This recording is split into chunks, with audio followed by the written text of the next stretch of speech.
My dear students, நான் புதுக்கோட்டையில் ஒரு இன்ஜினியரிங் காலேஜில் கிளாஸ் எடுத்தேன். அதில் ஒரு பையன், நான் பேசினா அவன் பேசுவான், நான் கேள்வி கேட்டால் அவன் பதில் சொல்லுவான், அவன் என்கிட்ட கேள்வி கேட்பான், நான் ஒரு கவிதை சொன்னா அவன் ஒரு கவிதை சொல்லுவான். பயங்கர ஆக்டிவ். நான் சொன்னேன், நல்லா ஜெயிச்சிரோட வாழ்க்கையில, ஃப்ளைட்ல பரப்படா, உலக நாடெல்லாம் சுத்தோடான்னு. எல்லாம் வெறும் சிரிச்சான். இவன் எங்க சார் அதெல்லாம் இல்லடா, நீ நல்லா வரவிடா. அந்த பையன் சிவகங்கை பக்கத்துல சின்ன கிராமம் கல்லல், ரொம்ப கஷ்டப்பட்ட ஃபேமிலி. சென்னைக்கு போனா எப்படியாவது ஜெயிச்சிடணும், பொட்டி மோதி ஒரு சின்ன ரூம்ல மீடியாவில் போய் போராடினான். பிக் பாஸுக்குள்ள போனான். ஃபர்ஸ்ட் ரவுண்டு, செகண்ட் ரவுண்டு, 10 ரவுண்ட்ல அவன் தான் ஜெயிச்சான். ஒத்துக்கு வரேன், என்னோட ஸ்டூடெண்ட்.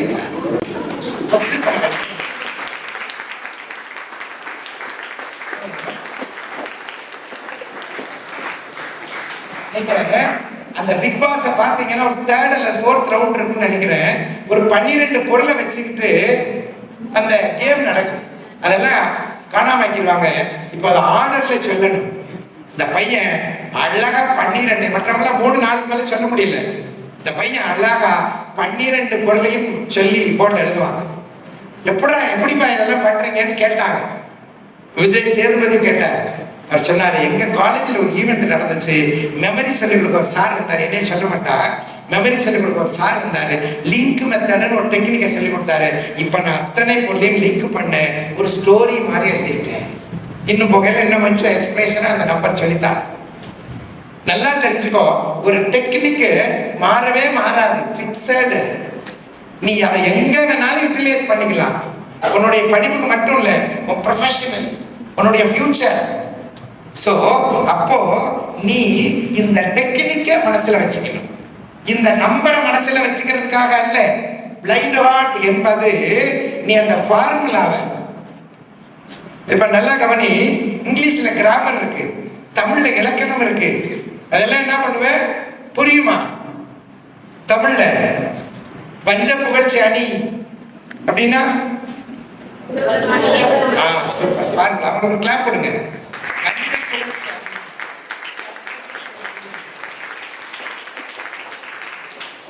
அப்படி சொன்ன உடனே டக்குன்னு அது வந்து ஃபிக்ஸடு. எங்க அப்பா காலத்துலயும் அதான் படிச்சிருப்பாங்க, என் காலத்துலயும் இப்படிதான் படிச்சேன், என் பையனும் அதான் படிக்கிறான். மாறுமா? கான்ஸ்டன்டா இருக்கு. பஞ்ச புகழ்ச்சினா இப்படிதான், தட்ஸ் கால்ட் ஃபார்முலா. இங்கிலீஷ்ல கிராமர் அப்படிதான், சயின்ஸ்ல ஈக்குவேஷன் அப்படிதான். ஸோ ஒரு தடவை படிச்சா அது அப்படியே மைண்ட்ல என்ன பண்ணுவேன், போட்டோகிராஃபி மெமரியில வச்சுக்கிட்டா மாறவே மாறாது. என்னென்ன சப்ஜெக்ட் அப்படி வச்சுக்கலாம்? மேக்ஸ்ல, கெமிஸ்ட்ரியில, பிசிக்ஸ்ல, இங்கிலீஷ் கிராமர்ல, தமிழ்ல இலக்கணம்னு ஒண்ணு இருக்கு. இன்னொன்னு கலகதியாவரம் என்னது? இலக்கியம். சரிங்களா? இலக்கணம் மாறாது, இலக்கியம் மாறும். சரிங்களா? ஓகே. இந்த மனப்பாடம் என்பது எதெல்லாம் ஃபிக்ஸடா இருக்குமோ அதெல்லாம் இந்த டெக்னிக்ல படிக்கணும். சோ புரிஞ்சு படிக்கிறதுன்னா என்னதுடா? புரிஞ்சு படிப்பீங்களா? ஏன் அப்படியா திருன்னு முடிச்சுட்டு இருக்கீங்க? பயமா இருக்கும். டீச்சர் கேள்வி கேப்பா, அவ்வளோ பயப்படாது. அதெல்லாம் தூக்கி கேஷுவலா வந்துருங்க. ஸ்டூடெண்டா நினைக்காதீங்க, ஃப்ரெண்டு மாதிரி நினைச்சுக்கோங்க. நான் உங்களை யாரையும் கஷ்டப்படுத்த மாட்டேன். தெரிஞ்சா சொல்லுங்க, தெரியலன்னா நான் சொல்லிக் கொடுக்க வந்திருக்கேன். சரிங்களா? ஏதோ நீதி சார் கூப்பிட்டு சங்கடப்படுத்திடுவான்னு நினைக்காதீங்க. உங்களுக்கு தெரியலங்கிறதுக்காக தான் நான் இதை வந்து எக்ஸ்பிளேஷன் பண்ண வந்திருக்கேன். சரிங்களா? இதெல்லாம் ஃபார்முலா, டெக்னிக்ஸ். புரிஞ்சு படிப்பீங்க, அப்படிதானே? அதை சொன்னீங்க சார், குருட்டு மனப்பாடத்தை விட நாங்க புரிஞ்சு படிப்போம் சார் சொன்னீங்கல்ல. புரிஞ்சுதான் வாட் டு மீன் அப்படின்னா அண்டர்ஸ்டாண்ட் என்ன? What is understand? தமிழ்ல இங்கிலீஷ்ல டிரான்ஸ்லேட் பண்றதல்ல, எக்ஸ்பிளேஷன். அதுக்கு ஒரு ஃபார்முலா இருக்கு. புரிஞ்சுன்னா என்ன? கான்சென்ட்ரேட் பண்ணா புரிஞ்சுமா? கான்சென்ட்ரேட் பண்ணி படிக்கிறீங்க அப்படின்னா புரிஞ்சுமா? புரிதல் என்றால் என்ன? என்னப்பா? கான்செப்ட். சூப்பர், பாயிண்ட்க்கு வந்துட்டீங்க, கிளாப் பண்ணுங்க. கான்செப்டை புரிஞ்சுங்க தானே? அந்த புரிதல்னா என்னன்னு தான் கேட்க. கான்செப்டை புரிஞ்சுக்கிட்டீங்க, அதுதான் கண்டென்ட். அந்த புரிதல்னா என்ன? எப்படி புரிஞ்சுங்க? கரவா பண்ண வந்து முன்னாடி உட்காந்து வச்சுக்கிட்டாங்க சார். நான் பேசாட்டு பின்னாடி இருந்திருப்பேன். அந்த பிள்ளையெல்லாம் லக்கி அப்படியாடா. அந்த பிள்ளைங்க முன்னாடி வரலைன்னு எட்டி எட்டி பாக்குறாங்க. கடைசியில இருந்து சொல்லலாம்டா, புரிதல்னா என்ன தெரிஞ்ச அழகா மேம் ஒரு கிளாப் போட்டு தெரியலாம்.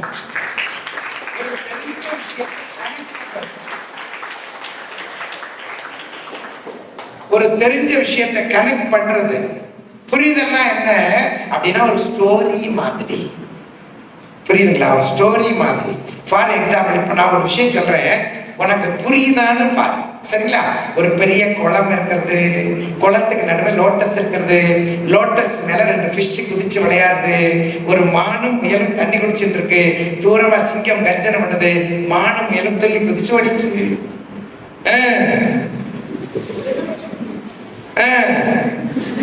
கண்ணில் ஏதாவது தெரியுதா? என்ன தெரிஞ்சது? என்ன தெரிஞ்சது?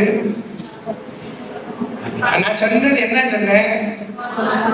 சூப்பர். குளம் தெரிஞ்சது, தாமரை தெரிஞ்சது. உனக்கு என்ன தெரிஞ்சது? மான் தெரிஞ்சது. வேற இன்னொன்னா தெரிஞ்சதா? நான் ஏதாவது விஷுவல்ல காட்டினேனா, பிக்சர் காட்டினேனா? காட்டல. ஆனா நான் சொல்ல சொல்ல உங்க கண்ணுக்குள்ள என்ன ஆகுது? இப்ப மேம் சொன்னது வந்துருச்சா? தெரிந்த ஒன்று எதையோ நீ பார்த்திருக்க, அது உன் கண்ணுக்குள்ள விஷுவலைஸ் வருது. So understand. அதாங்க புரியுது. எலிஃபண்ட், யானை தெரியுமா? எப்படி இருக்கும் யானை? யானை புதுசா எப்படி இருக்கும்? சிகப்பா இருக்கும்.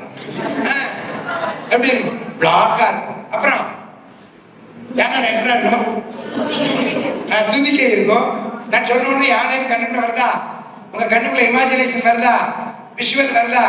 யானை எப்படி இருக்கும்? யானை நீ பார்த்திருக்க? நீ பார்த்திருக்க? டைனோசர் வாழ்ந்த காலம் தெரியுமா? அப்போ அந்த யானை வாழ்ந்தது நம்ம தமிழ்நாட்டுல. அது இப்போ காணாம போச்சு. ஒரு எர்த்குவேக் வந்துச்சா, அதெல்லாம் அழிஞ்சு போச்சான். ஆனா யானை நீ பார்த்திருக்க? நீங்க பார்த்த யானை கண்ணுக்குள்ள வருதா? பொய். பார்க்கல. பார்க்காத ஒன்று இமேஜினேஷனுக்கு வராது. ஆனா இப்ப நான் சொல்றேன், வருதான்னு பாரு. கோவில்கள்ல பார்த்துருப்பீங்கன்னா சைடு பில்லர்ல ஒரு சிங்கம் மாதிரி, ஒரு யானை மாதிரி, ஒரே உருவத்துல சிறகு இருக்கும் பறவை மாதிரி ஒரு பெரிய உருவம் நிக்குமா? கோவில்ல ஸ்டேச்சு சிலையாக சிங்கம் மாதிரி, யானை மாதிரி, துதிக்க எவ்வளவு ஒரு மிருகம் இருக்கும். பார்த்திருக்கியா? பார்த்திருக்கியா? கோவில்கள்ல சிற்பமா இருக்கும். அந்த மிருகத்துக்கு பேர் யாழி. அப்ப நம்ம பார்க்காத விஷயம் நம்ம இமேஜினேஷனோட வரல. பாத்தீங்களா? எது பார்த்திருக்கிறோமோ அந்த விஷயம் நம்ம கண்ணுக்குள்ள வருது. பாத்தீங்களா? அதுதாங்க புரிதல். அப்ப நம்ம கிளாஸ்ல படிக்கிற போது ஒரு விஷயம் உனக்கு புரியல, புரிஞ்சிருக்குன்னா எதை வச்சு? சோ நீ எந்த விஷயம் இமேஜினேஷன் பண்றியோ, எந்த விஷயம் கண்ணுக்குள்ள விஷுவல் வருதோ அது புரிஞ்சிருச்சு. எது புரியலையோ நான் மறுபடியும் கேள்வி, புரியல புரியல. இன்னும் எளிமையா சொல்லுவாங்க, இன்னும் உனக்கு புரியுற மாதிரி சொல்லுவாங்க, இன்னும் அதை ஏதோ உன்னோட கனெக்ட் பண்ணி சொல்லுவாங்க. புரியுதா? இவ்வளவுதாங்க மெமரி. 2 விஷயம். ஒன்னு அண்டர்ஸ்டாண்ட், புரிஞ்சுக்கிறது. இன்னொன்னு பிளைண்ட் ஹார்ட், புரியாம. புரிஞ்சு என்னென்ன சப்ஜெக்ட் படிப்ப? இலக்கியம். தமிழ்ல இலக்கியம்னா என்னதுடா? கோவலன் மாண்டு கிடக்கிறான், கண்ணகி சிலம்போடு வருகிறாள். எங்க? கிடைக்கா? பாண்டிய மன்னனிடம் நீதி கேட்க வரல. இப்ப கையில என்ன தெரியுது?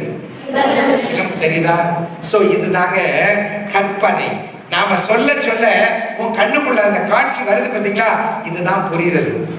இந்த இலக்கியத்தை இப்படி படிக்கலாம். இங்கிலீஷ்ல எஸ்ஸே கதை மாதிரி வருமா? நான்டிட்டியல் கதை மாதிரி வருமா? போயம் கதை மாதிரி வருமா? சோ எதெல்லாம் கதை மாதிரி வருமோ அதெல்லாம் இந்த செகண்ட் டெக்னிக்ல படிக்கணும். புரியுதுங்களா? ஒரு சப்ஜெக்ட இப்படிதான் படிக்கணும். இலக்கணம் தனியா, இலக்கியம் தனியா. அப்ப புரிஞ்சு படிப்பது என்பது உன் கண்ணுக்குள்ள என்னவா இருக்கும்? விஷுவல் வரும், கண்ணுக்குள்ள காட்சி வரும்.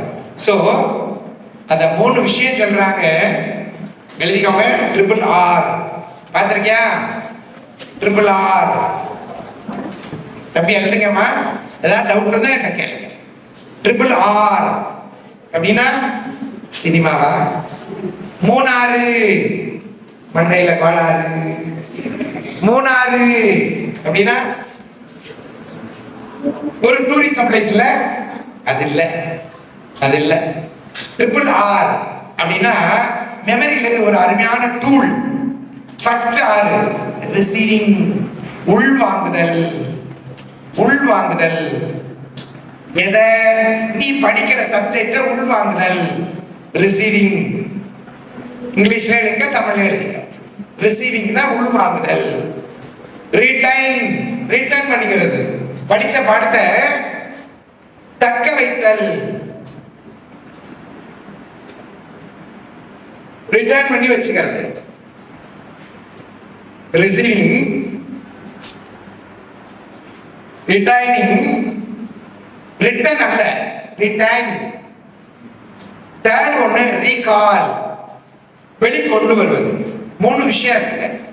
Receiving, retaining, recall. ரீகால்னா வெளிக்கொண்டு வருவது. மூணு விஷயம் இருக்கு. ரிசீவ் பண்றதுனா உள்வாங்கிறது. கிளாஸ்ல டீச்சர் பாடம் நடத்துற போது பாடம் என்னவாகும்? பாடம் என்னவாகும்? ரிசீவ் ஆகும். யாருக்கு? கவனிக்கிற பிள்ளைங்களுக்கு. சொன்னீங்களா? கான்சென்ட்ரேட் இருந்தா பாடம் ரிசீவ் ஆகும். ரிசீவ் ஆனா என்னவாகும்? ரிட்டர்ன் ஆகிக்கணுமா? உடனே மனசுல உட்கார்ந்துக்குமா? நாம அவ்வளோ பவர்ஃபுல்லான பிள்ளைங்க இல்லடா. நம்ம எல்லாம் ஆர்டினரி, நம்ம ரோபோ கிடையாது. அப்படியே ஒன்று சொன்ன உடனே அப்படியே மெமரியில உட்கார்ந்துடாது. வீட்டில் போய் என்ன பண்ணணும்? ரீகால் பண்ணா என்னவாகும்? ரிட்டர்ன் ஆகிடும். இப்ப நான் சின்ன எக்ஸாம்பிள் சொல்றேன். நம்ம வீட்டில் ஒரு பெரிய வெல், கிணறு இருக்கு. நிரம்ப ததும்ப தண்ணி கிடக்கு. கிடக்கா? சும்மா ஒரு இமேஜினேஷன். நிரம்ப தண்ணி கிடக்கு. ஒரு அயன் பக்கெட், இரும்பு வாளி எடுத்து அந்த கிணத்துக்குள்ள போடுறோம். தண்ணி ஃபுல்லா நம்பிட்டு பக்கெட் என்ன பண்ணணும்? வெளியில எடுக்கணும்ல. கை ஸ்லிப் ஆயிட்டு என்னவாகும்? பக்கெட் உள்ள விழுந்து ஆடி ஆடி போய் ஆழமா போய் காணாம போய் இல்ல, பக்கெட் என்னவாச்சு? காணாம போச்சு. கிணத்துக்குள்ளதான் கிடக்கு. அடி ஆழத்துக்கு போயிட்டா கண்ணுக்கு தெரியுமா? தெரியாது. சரி, பார்த்து நம்மளுக்கு ஹெல்ப் பண்ணுமா? பண்ணாது. எங்க கிடக்கு? கிணத்துக்குள்ளதான் கிடக்கு. இதே மாதிரிதான்டா கிளாஸ்ல ஒரு சப்ஜெக்ட் சொல்லி கொடுக்குறாங்க, ஒரு லெசன். அது உன் மனசுக்குள்ள போச்சு, நீ ரீகால் பண்ணல, உள்ளதான் கிடக்கு. ஆனா எக்ஸாமுக்கோ மறுபடியும் மறுநாள் கேட்டாவோ வராது. எங்க கிடக்கு? உள்ளதான் கிடக்கு. நான் நடத்துறாங்களே, எங்க வருது? வரலையே. ஏன் வரல? ரீகால் பண்ணல. அப்ப ரீகால் பண்ணா என்னவா இருக்கும்? தக்க வச்சுக்கோ. அன்னன்னைக்கு படத்தை அன்னன்னைக்கு படிப்பீங்களா? Yes or no? Yes or no? படிப்பீங்களா? அன்னன்னைக்கு படத்தை அன்னன்னைக்கு படிக்கும். மண்டே பாடம் மண்டே படிக்கும். டியூஸ்டே பாடம் டியூஸ்டே படிக்கும். அப்புறம் சண்டே என்ன பண்ணும்? இதெல்லாம் கொஞ்சம் ரீகால் பண்ண தான். நீ அப்போ சாட்டர்டே பாடம் வருமா? பார்த்து படிக்கிறது இல்ல, ரீகால் பண்றதுன்னா எப்படி? சாட்டர்டே என்ன சொல்லி கொடுத்தாங்களோ மெமரிக்கு கொண்டு வருது. ஃப்ரைடே வருமா? வெட்னஸ்டே படிச்சது வருமா? மண்டே பாடம் வருமோ? ஒரு வாரம் ஆச்சு. ஏன்னா போன திங்கட்கிழமை சொல்லி கொடுத்தது வருமா? என்னவாச்சு? மண்டே போட்டுச்சா? மண்டே பாடம் காணாம போய். ஏன்? ஏன்னா என்னாச்சு?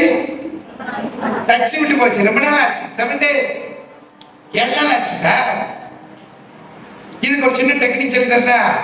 அன்னன்னைக்கு பாடத்தை என்ன பண்ணுவீங்க? படிப்பீங்கல்ல. அன்னன்னைக்கு பாடத்தை ஸ்டடி பண்ணுங்க.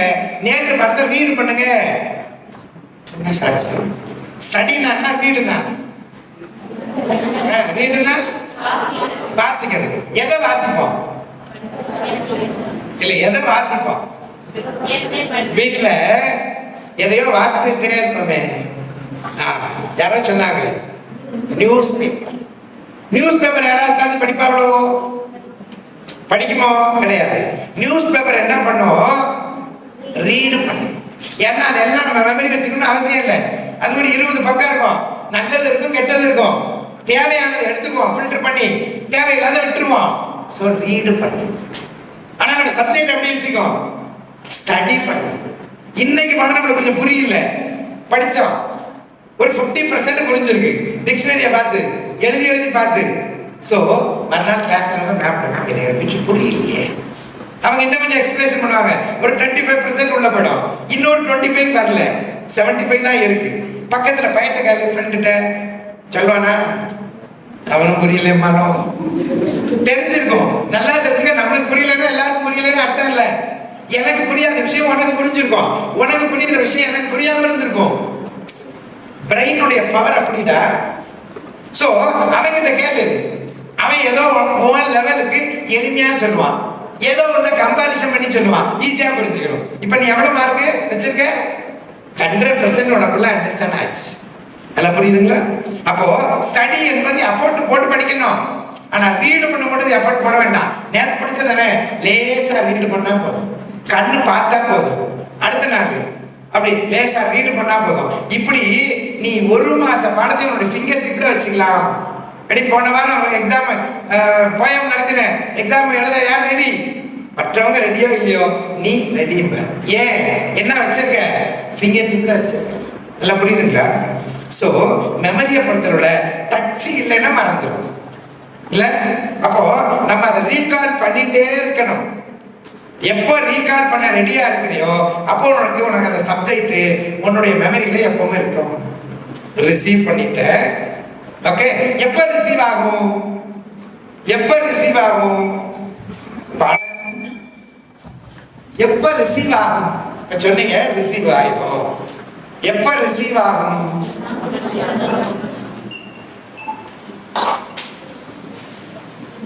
CUP அப்படின்னு ஒரு ஃபார்முலா எழுதிக்கோங்க. எப்ப ரிசீவ் ஆகும்? அப்ப அழகா சொன்னீங்கல்ல, C ஃபார் எழுதிக்கோங்க, C ஃபார் கான்சென்ட்ரேஷன். எப்ப பாடம் உனக்குள்ள ரிசீவ் ஆகும்? கான்சென்ட்ரேஷன் இருந்தா தான் ரிசீவ் ஆகும். கான்சென்ட்ரேஷன், கவனித்தல். U ஃபார் அழகா சொல்றீங்களே, சூப்பர். அப்ப ஏற்கனவே நடத்திருக்கோம் அந்த பாயிண்ட், தன்னால வருது பார்த்தீங்களா? அவ்வளவுதான்டா. மெமரினா ஒன்றும் பெரிய விஷயம் இல்லை, என்ன பெரிய பெருமத்தை. ஓகே, இப்போ ஒரு சின்ன டெமோ. எல்லா விஷயத்தையும் வார்த்தையிலே சொல்றதை விட சில விஷயங்கள் கண்கள் பார்த்தா அப்படியே மனசுக்குள்ள வந்துடும். போட்டோகிராஃபி மெமரி என்ன பண்ணுது? கண்ணு பார்த்தா போட்டோ எடுக்கும், அப்படிதானே? இந்த போட்டோகிராஃபி மெமரிங்கிறது நம்மளுக்கு ரொம்ப முக்கியமான விஷயம்டா. ஒரு நம்பர்ஸை பார்க்குறோம், ஒரு ஊர் பேரை பார்க்குறோம், கண்ணு பார்க்குறது, கிளிக்னு ஃபோட்டோ எடுத்து மனசுக்குள்ள கொண்டு உட்காந்து வச்சுக்கிறோம். இந்த ஃபோட்டோகிராஃபி மெமரிங்கிறது ஒரு அருமையான விஷயம். ஸோ ஒரு கான்சென்ட்ரேஷன் அப்படிங்கிறது, தம்பி நீ கொஞ்சம் வாங்க, தம்பி நீ வாங்க, 2 பேர். ஐயோ இப்படி கூப்பிட்டு விட்டாரு, யாரும் இவங்களை சங்கடப்படுத்தலை, சரியா? ஃபார் எக்ஸாம்பிள் இவங்க 2 பேரும் ஒரு எக்ஸாம்பிள், சரியா? இவங்க நிற்கிறாங்க. ஸோ இதே இடத்துல நீ இருந்தா என்ன பண்ணுவேன்னு யோசிக்கணும், சரிங்களா? இவர் யாரு? ஒரு சாம்பிள், ஒரு மாதிரி, ஒரு முன்மாதிரி, ஒரு எக்ஸாம்பிள், சரியா? ஓகே, தம்பி நீ இப்படி பேப்பரை பிடிச்சிக்கோ, இருக்கு நான் பிடிச்சிக்கோ. 2 பேரும் ஆப்போசிட்டா தெரியல. சும்மா ஒரு சின்ன டெமோ நடக்கும்போது பாருங்க, எல்லா விஷயத்தையும் நானே சொல்லி கொடுக்கறது இல்லை. ஒரு மெசேஜ் கன்வே பண்ணணும்னா அந்த மாதிரி சின்ன ஆக்டிவிட்டிஸ் புரிய வச்சுக்கோ. நல்லா கிரிப்பா, கை நீளமா பிடிச்சிக்கோ, நல்ல நீளம் எப்படி பிடிச்சிக்கோ சொல்ல, கையை அப்படி பிடிச்சிக்கிற, பேப்பர் வச்சிருக்கிற, இல்லவா நீ பிடிச்சிக்கோ, நல்லா பிடிச்சிக்கோ, நல்ல நீளமா கையில, ஓகே பிடிச்சிருக்கிறாரு.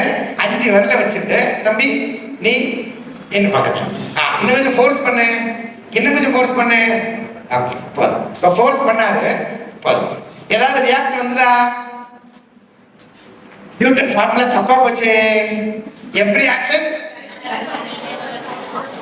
பண்ணணும் தானே, ரியாக்ட் நடக்கலையே, எந்த ஆக்டிங் நடக்கலையே. இப்போ பாருங்க, கையை இப்படி மடிச்சுக்கோ, ஒரே ஒரு ஃபிங்கரை வச்சுட்டு ஃபோர்ஸ், அழகா அழகா கிளாப் கொடுத்துடலாம்.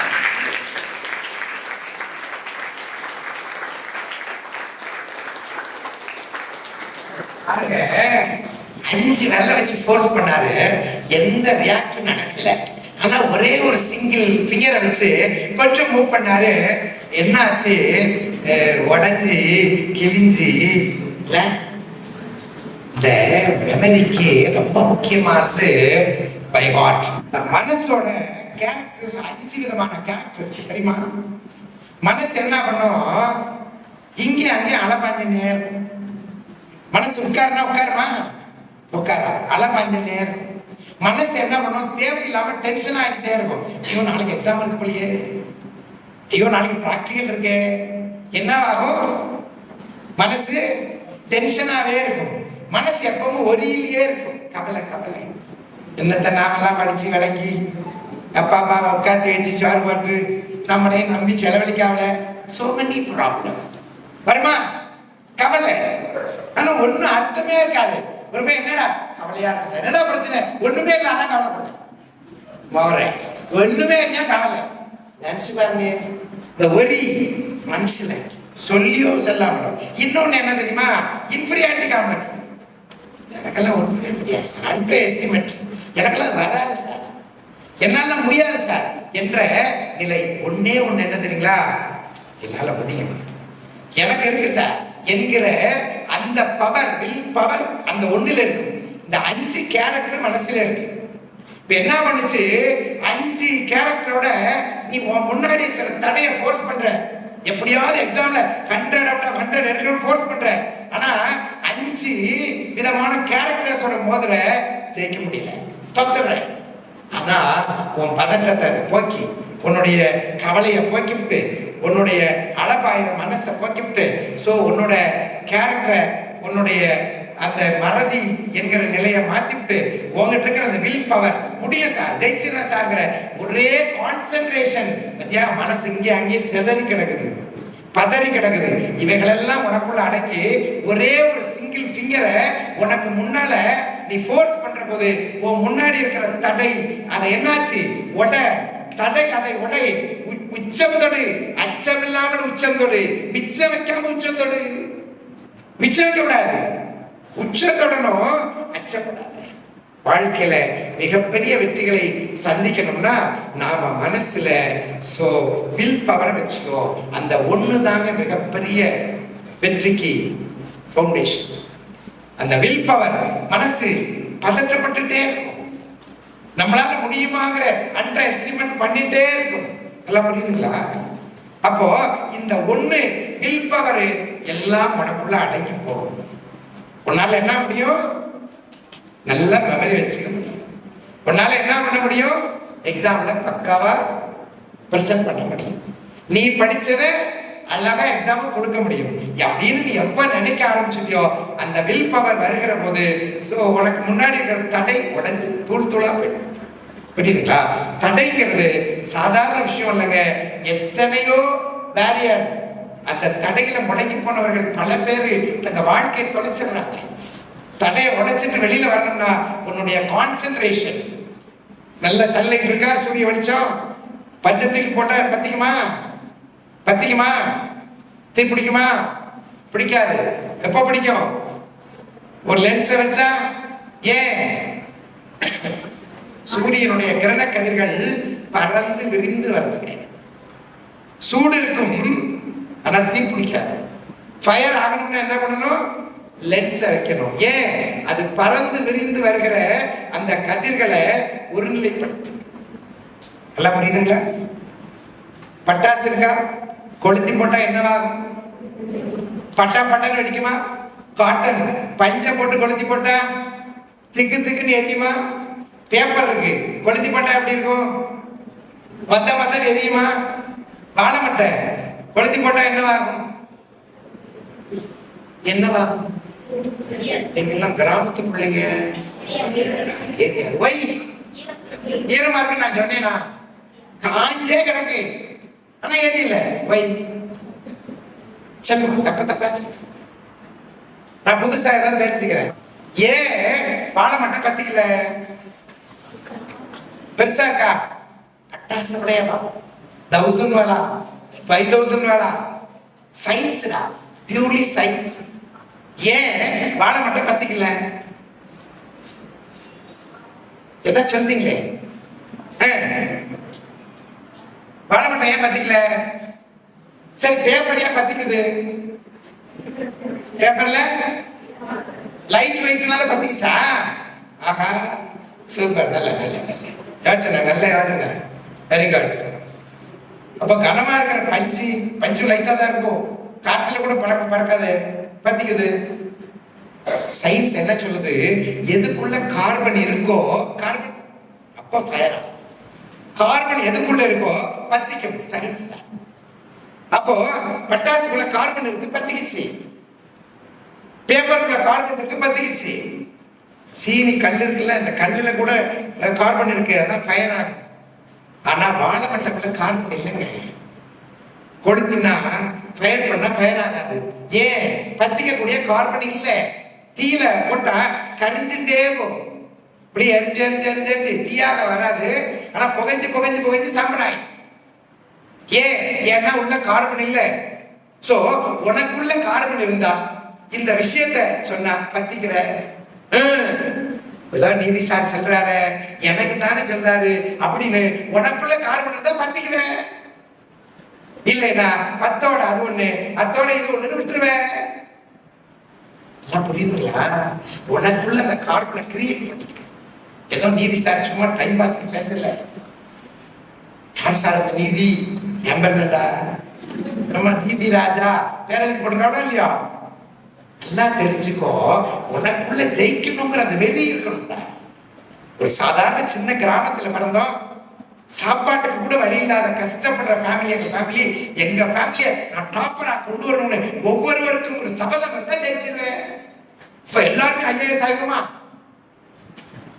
எல்லாருமே ஐபிஎஸ் ஆயிருமா? வேண்டாமா? ஏன்டா? எல்லாருமே ஐபிஎஸ், எல்லாருமே இன்ஜினியர், எல்லாருமே டாக்டர், அப்படிதானே? அப்படிதானே? என்ன சார் கரவா? நானும் படிச்சு படிச்சு பார்க்க வந்து தலையை மாட்டேங்க. நான் வச்சுக்கிட்டா வந்தேனே, நான் ஃபெயில் ஆகணும்னு ஆசைப்பட்டா ஃபெயிலா போறேன், வர மாட்டேன். அப்படிதானே? வர மாட்டேங்கிற தப்பு இல்லையம்மா. எல்லாரும் பட்டி படிங்க. அவ நான் அப்படி சொல்ல மாட்டேன். உனக்குள்ள கார்பன் எவ்வளவு இருக்குன்னு தெரிஞ்சுக்கோ.